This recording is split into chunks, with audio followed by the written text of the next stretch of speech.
नमस्कार, आप देख रहे हैं सिटी पोस्ट लाइव। मैं हूं दीपक शर्मा। राहुल गांधी लोकसभा में नेता प्रतिपक्ष राहुल गांधी आए बिहार पटना की सड़कों पर अपने कार्यकर्ताओं का जोश बढ़ाया, बंद कराया, लेकिन उनसे एक बड़ी चूक हो गई। उन्होंने कहा था कि वे गोपाल खेमका के परिजनों, कारोबारी गोपाल खेमका जिनकी हत्या कर दी गई गोली मारकर, उनके परिजनों से मिलने कटारुआ निवास जाएंगे, कटारुआ अपार्टमेंट जाएंगे, लेकिन वे नहीं जा सके। अब इसे उनकी, राहुल गांधी की बड़ी चूक माना जा रहा है। इस पर चर्चा करने के लिए हमारे साथ हैं वरिष्ठ पत्रकार श्रीकांत प्रत्युष।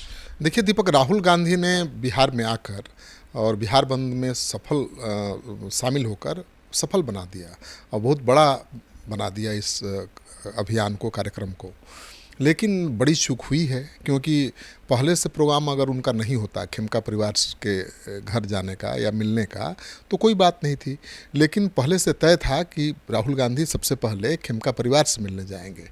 और राहुल गांधी समय से पटना पहुंच गए थे। 10 बजे वो लैंड कर गए थे पटना एयरपोर्ट पर और 10:30 बजे पहुंचे हैं इनकम टैक्स कोलंबर।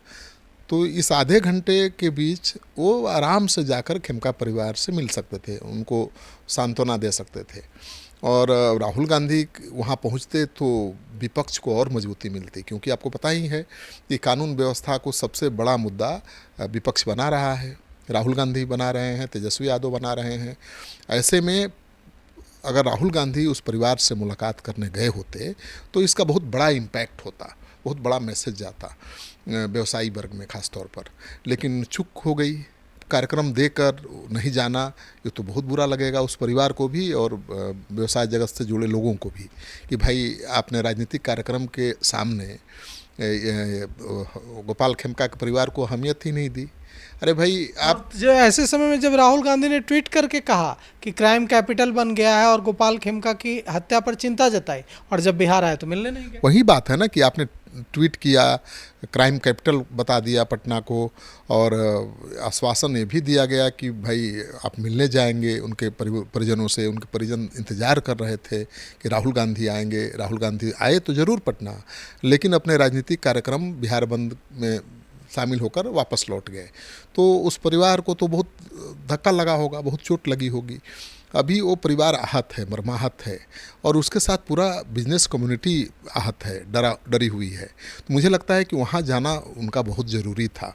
तेजस्वी यादव वहाँ जा चुके हैं, बिहार सरकार के कई मंत्री भी जा चुके हैं, दोनों डिप्टी सीएम जा चुके। हाँ। और राहुल गांधी का पहले से कार्यक्रम नहीं तय होता तो शायद कोई सवाल नहीं उठाता, क्योंकि कांग्रेस पार्टी के नेता तो गए ही हैं, आरजेडी के नेता तो वहाँ जा चुके हैं।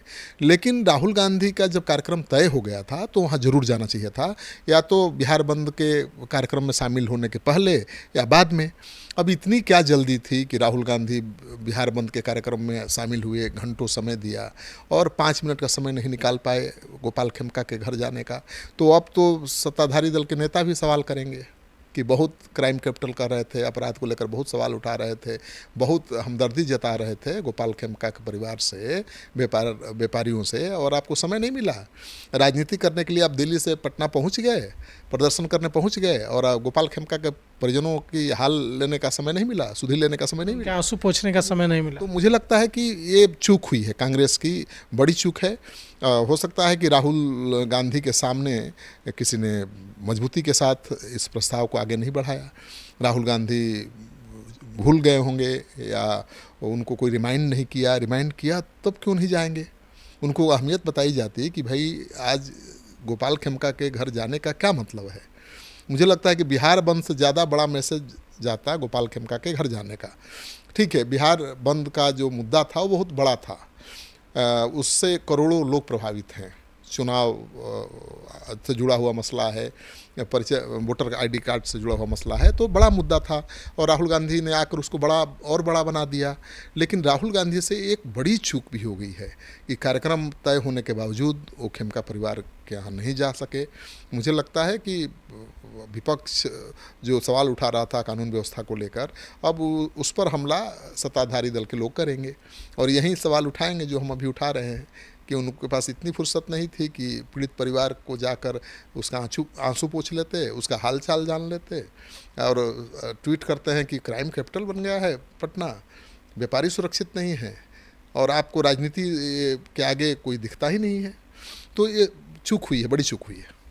तो जिस तरह से तय था कार्यक्रम कि Rahul Gandhi leader of opposition जाएंगे गोपाल खेमका के परिजनों से मिलने, उन्हें ढाढ़स बंधाने, लेकिन पहले जाना था, पहले नहीं गए, उसके बाद हुआ कि बाद में जाएंगे, फिर बाद में भी नहीं गए, और अब राहुल गांधी पटना से दिल्ली के लिए रवाना हो चुके हैं। दूसरी बात ये है दीपक कि पुलिस मुख्यालय में हुए प्रेस कॉन्फ्रेंस को लेकर भी सवाल उठाए जा रहे हैं।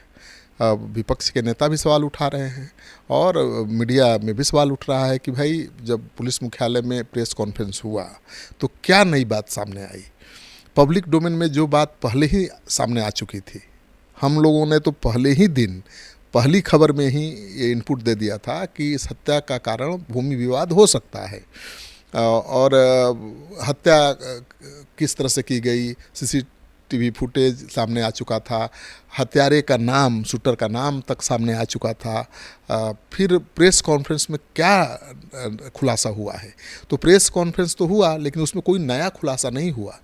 पुलिस तो अभी दावे के साथ ये भी नहीं कह पाई कि हत्या का कारण भूमि विवाद है। पुलिस ने आशंका जताई क्योंकि जो सुपारी देने वाला था उसके घर पर जो छापेमारी हुई है तो ये खुलासा हुआ है कि भाई उसके पास ज़मीन के ढेर सारे कागजात थे, ज़मीन के कारोबार से जुड़ा हुआ था और उसने स्वीकार भी कर लिया है कि उसने सुपारी दी थी किलर को, और किलर ने भी स्वीकार कर लिया है कि सुपारी उसने ली थी 4 लाख रुपए में और पैसा पूरा मिल चुका था। तो ये सारी बातें तो पहले से पब्लिक डोमेन में थी दीपक। तो प्रेस कॉन्फ्रेंस करने का मकसद क्या था? प्रेस कॉन्फ्रेंस हुआ तो उसमें खुलासा क्यों नहीं किया गया कुछ? तो प्रेस कॉन्फ्रेंस में एक ही नई बात थी जो कुंदन कृष्ण ने सुनाई कि ऑडियो मोबाइल ऑडियो, ये मोबाइल पर जो ज़मीन को लेकर बातचीत हो रही थी और उसमें गाली गलौज की बात थी और 2 करोड़ रुपए के लेन देन की बात सामने आ रही थी। तो उसके अलावा तो कुछ भी पुलिस ने खुलासा नहीं किया।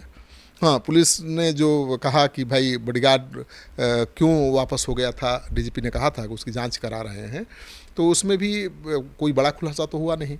हाँ, इतना ज़रूर पुलिस ने बताया कि उनको सुरक्षा दी गई थी, सुरक्षा उन्होंने खुद वापस किया था, सुरक्षा वापस करने के बावजूद उनको दोबारा सिफारिश की गई थी सुरक्षा देने की, लेकिन उन्होंने लेने से मना कर दिया था।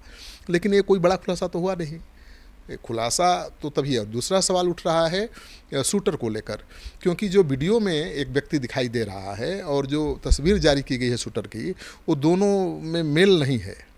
जो वीडियो में आप देखिएगा वो शूटर कैसा लग रहा है, देख लीजिएगा आप, और जो तस्वीर जारी की गई है उस तस्वीर से वो मेल नहीं खाता है। तो सवाल ये भी उठ रहा है कि भाई वही शूटर है या कोई दूसरा है, जिसको पुलिस दावा कर रही है कि नहीं वही शूटर है, उसी ने मारा था।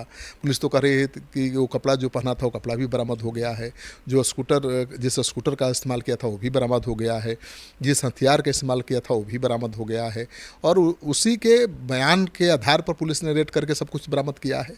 तो पुलिस के अनुसार तो शूटर वही है और वो गिरफ्तार हो चुका है। लेकिन जो वीडियो है, सीसीटीवी फुटेज, वो बहुत क्लियर नहीं है और मैं तो दावा नहीं कर सकता हूँ उस वीडियो के आधार पर कि ये तस्वीर जो है शूटर की उससे मिलती है या नहीं मिलती है, क्योंकि कपड़ा पहनने से भी हुलिया में बहुत चेंज आ जाता है। तो उसमें तो खासकर अपराधी इस तरह के टेक्निक का इस्तेमाल भी करते हैं, और अपराधी इस तरह के टेक्निक का इस्तेमाल भी करते हैं, लेकिन आम लोगों की बात समझ में नहीं ना आती इतनी बात। पुलिस तो टेक्निकली जांच करती है, वैज्ञानिक अनुसंधान करती है, आप कितना भी हुलिया बदल के जाइएगा वो पकड़ ही लेगी।